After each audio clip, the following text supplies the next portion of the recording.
Shalom kepada seluruh pemirsa dimanapun Anda berada. Saat ini kita jumpa kembali dalam Paulus Rahel Ministry. Kita berdoa dulu. Tuhan yang baik, terima kasih pada hari ini kami mau berdoa apapun masalah yang kami hadapi. Kalau bersama dengan Tuhan tidak ada jalan buntu, tetapi ada solusi problem yang baik. Terima kasih Bapa dalam nama Yesus. Amin. Baik, puji Tuhan, saudara pemirsa dimanapun Anda berada, kembali kita jumpa dengan satu topik jalan buntu, deadlock. Keluaran 14 ayat 1 sampai 3 saya akan bacakan demikian firman Tuhan.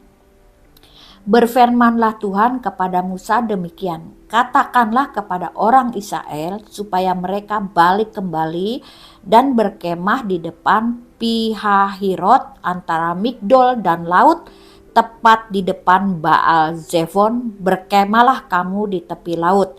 Maka Firaun akan berkata tentang orang Israel, mereka telah sesat di negeri ini, padang gurun telah mengurung mereka.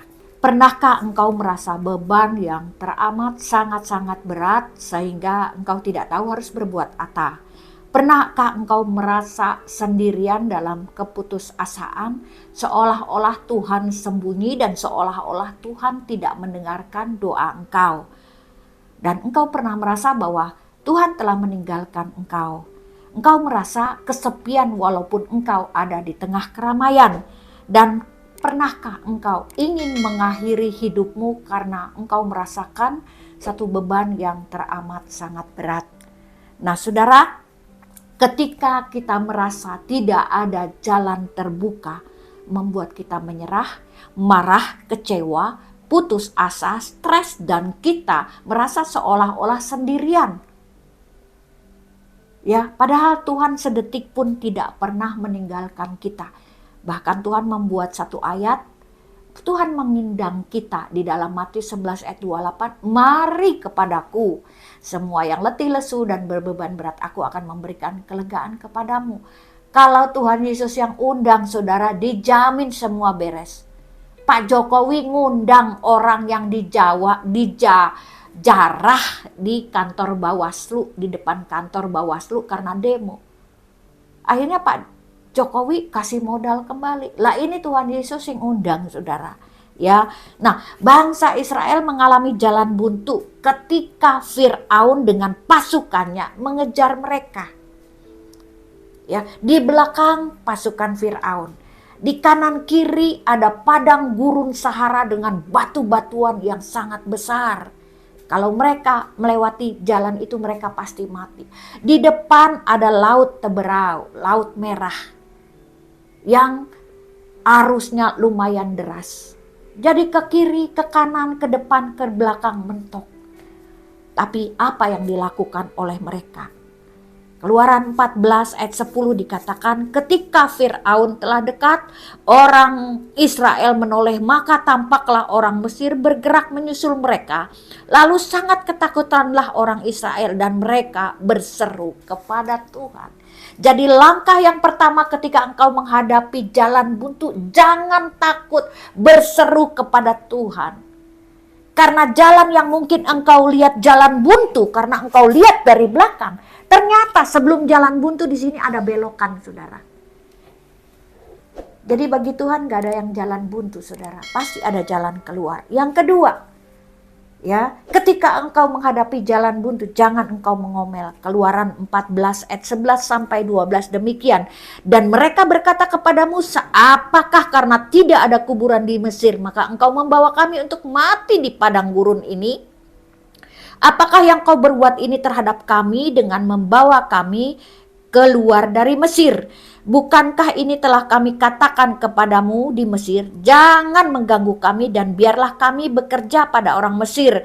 Sebab lebih baik bagi kami untuk bekerja pada orang Mesir daripada mati di padang gurun. Saudara, hati-hati bertobat dengan perkataan. Mereka bilang daripada kami mati di Mesir, dan akhirnya mereka benar-benar mati, saudara. Kecuali yang usia 20 tahun ke bawah. Ya, jadi jangan ngomel. Ketika engkau sedang dalam padang gurunnya Tuhan, sesungguhnya Tuhan sedang membanggakan engkau. Seperti Ayub ketika sedang ada dalam padang gurunnya Tuhan. Sesungguhnya Ayub sedang dibanggakan Tuhan. Hei iblis, engkau lihat hambaku Ayub. Jadi kalau saudara ada di padang gurun Tuhan, engkau sedang dibanggakan Tuhan. Dan saya percaya engkau akan menjadi seorang pemenang. Yang ketiga, ya ketika engkau menghadapi jalan buntu, jangan pernah menyerah. Ayat 13, tetapi berkatalah Musa kepada bangsa itu, jangan takut, berdiri dan tetap dan lihatlah keselamatan dari Tuhan yang akan diberikannya hari ini kepadamu. Sebab orang Mesir yang kamu lihat hari ini tidak akan kamu lihat lagi untuk selama-lamanya. Jangan pernah putus asa, jangan pernah menyerah. Hidup adalah anugerah, kata Denasif, saudara. Denasif aja tahu hidup anugerah. Nah, saudara anak pilihan Tuhan, jangan pernah menyerah. Ya, karena apa? Tuhan selalu menyertai kita. Ada tiang awan, ada tiang api yang selalu menyertai anak Tuhan. Yang keempat, ya, ketika kita menghadapi jalan buntu, ketika kita menyerahkan kepada Tuhan, ada jalan keluar. Ayat 14, Tuhan akan berperang untuk kamu dan kamu akan diam saja. Saudara hanya diam saja, Tuhan ganti berperang untuk kamu. Ketika bangsa Israel lewat laut dan menyusul tentara Firaun dengan pasukan yang gagah perkasa, dengan kuda-kuda yang sudah terlatih, Tuhan berkata, tenang, diam saja, aku yang akan bertindak. Dan ketika bangsa Israel sampai ke seberang, lalu Tuhan berkata kepada Musa, acungkan tongkatmu. Dan orang Mesir semuanya mati dilibas oleh ombak, tertutup oleh lautan, air laut, saudara. Jadi ketika kita berserah, Tuhan akan bertindak. Cuma tindakan Tuhan tidak simsalabim hap, enggak. Tapi Tuhan mau proses kita menjadi manusia yang kuat. Karena lewat proses itu engkau akan menjadi pahlawan-pahlawan iman yang gagah perkasa. Engkau akan menjadi orang-orang kuat yang senantiasa mengandalkan Tuhan. Banyak masalah, banyak mujizat. Sedikit masalah, sedikit mujizat.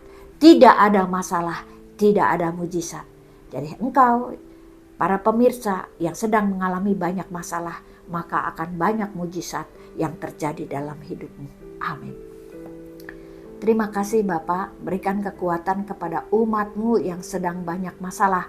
Karena kami percaya di balik masalah akan terjadi mujizat Tuhan yang luar biasa.